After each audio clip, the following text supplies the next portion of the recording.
পয়গম্বর মুসা কালিমুল্লাহ যখন 3750টি সিঁড়ি অতিক্রম করে তুর পর্বতে গেল, তখন আল্লাহ রব্বুল আলামিনকে জিজ্ঞেস করলো, আল্লাহ তুমি কেন ফেরাউনের লাশটা ধ্বংস করো নাই?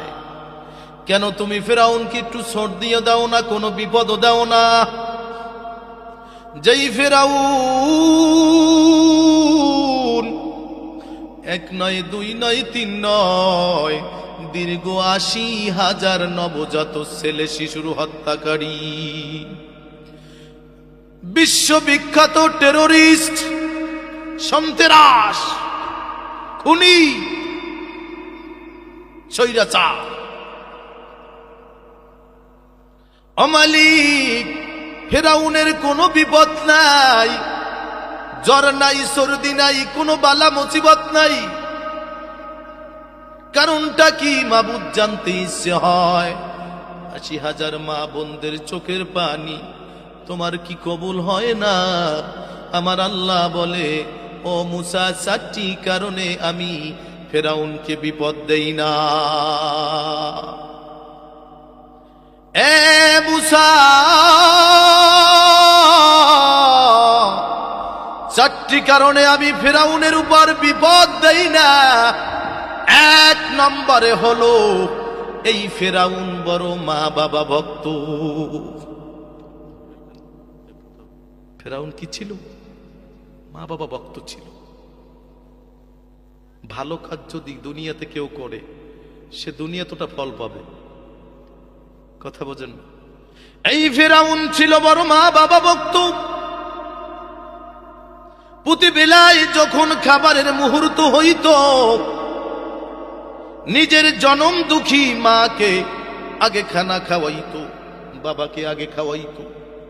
মা বাবার খানা কমপ্লিট হইলে মা বাবা খুশি হইয়া হাত দুইখানা আসমানের দিকে তুলিয়া বলতো, ও মালিক, আমার সন্তান তোমার অবাধ্য জানি, কিন্তু আমি মাকে খেদমত করার খাতিরে আমি মায়ের চোখের সামনে ওরে বিপদ দিও না, প্রয়োজনে পরকালে দিও। এই জন্য আমি মায়ের চোখের পানির কারণে, বাবার চোখের পানির কারণে আমি ওর দুনিয়াতে আপাতত বিপদ দিই না। তাইলে মা বাবার মূল্য আছে? মা বাবার দাম আছে? মা বাবা যদি বিধর্মীয় হয়, তবুও তার খেদমত করতে হবে, তার অবাধ্য হওয়া যাবে। এ মুসা, এই হলো একটা গুণ। দ্বিতীয় নম্বর গুণ হলো, এই ফেরাউন বড় দানশীল। যদি কেউ কিংকর্তব্য বিমূঢ় হয়ে ফেরাউনের কাছে আসে, ১,০০০ টাকা চাইলে ৫,০০০ টাকা দিয়ে দেয়। as-sadaqatu taraddul bala as-sakiyu habibullah walau kana fasikan। কয় দানশীল আল্লাহর প্রিয় বন্ধু, যদিও বাহ্যিক দিক থেকে সে অপরাধীর ভিতরে থাকে, দান করলে আল্লাহ খুশি হয়। কি হয়? কই যখন একজন কন্যাদায়গ্রস্ত বাবা আসিয়া ২,০০০ চায়, তাকে ১০,০০০ দিয়া দেয়। সে দুই চোখের পানি ছাড়িয়া বলে, মালিক, জানি তোমার অবাধ্য, এই ফেরাউনকে তুমি আমাদের সম্মুখে বিপদ দিও না। অসহায় লোকের চোখের পানি আমি আল্লাহ ফালাইতে পারি না। ও মুসা, ৩ নম্বরে হলো, এই ফেরাউন লোকটা খারাপ হতে পারে, কিন্তু তার স্ত্রী খারাপ না। তার স্ত্রী একজন আবেদা, সলেহা, তহেরা, মুমিনা। জোরে জোরে বলেন সুবহানাল্লাহ। কওমে লূতে আহলিয়ারা কাফেরা, কওমে লূতে আহলিয়ারা কাফেরা, ফিরআউনে আহলিয়ারা তহেরা, ফিরআউনে আহলিয়ারা তহেরা। লূত নবী জমানার পয়গম্বর হলে কি কাজ হবে? আল্লাহ তাকে পরীক্ষা স্বরূপ তার ঘরে এমন একজন স্ত্রী দিয়েছে, যেই স্ত্রীটা হলো কাফের।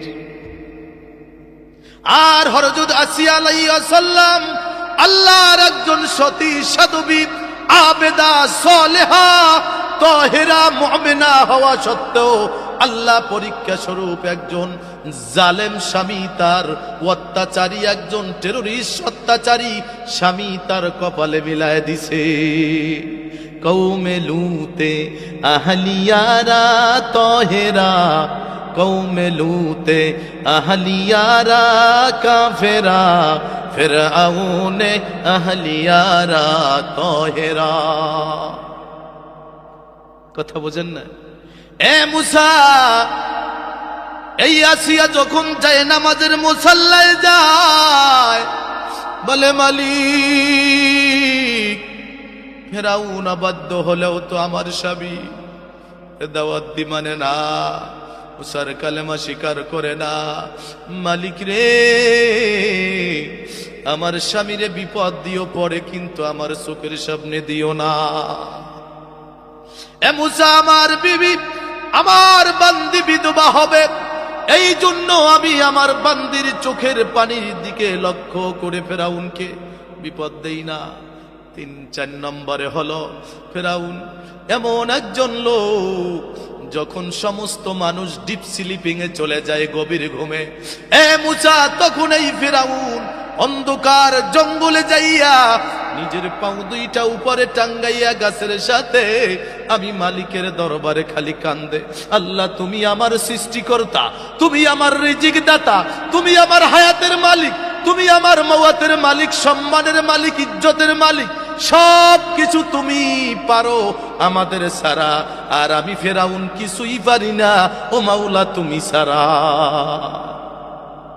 এই বলিয়া খালি কান্দে। এ মুসা, বলে ফিরআউন, বলে মালিক আমি দুনিয়া চাই, দুনিয়া চাই, পরকাল চাই না, তাইলে আমি আমায় দুইটা জিনিস চাই, নীল নদের পানি, আমি ফিরআউনের কথায় জোয়ার আর বাটা হবে আমার সিংহাসনের পাশে, যেই বট মোটা বৃক্ষ রাজি আছে, ওই বট বৃক্ষ গাছটা সমস্ত রোগের প্রতিষেধক ঔষধ হিসাবে তুমি দিয়া দিবা। নাহলে তো আমি মাতবাড়ি করতে পারবো না, আনা রব্বুকুমুল আলা বলতে পারবো না।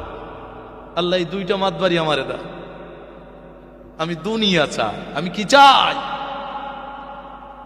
অমুসাই 4টা কারণে আমি ফিরআউনকে কি করি নাই, ধ্বংস করি নাই, বিপদ দিই নাই। এই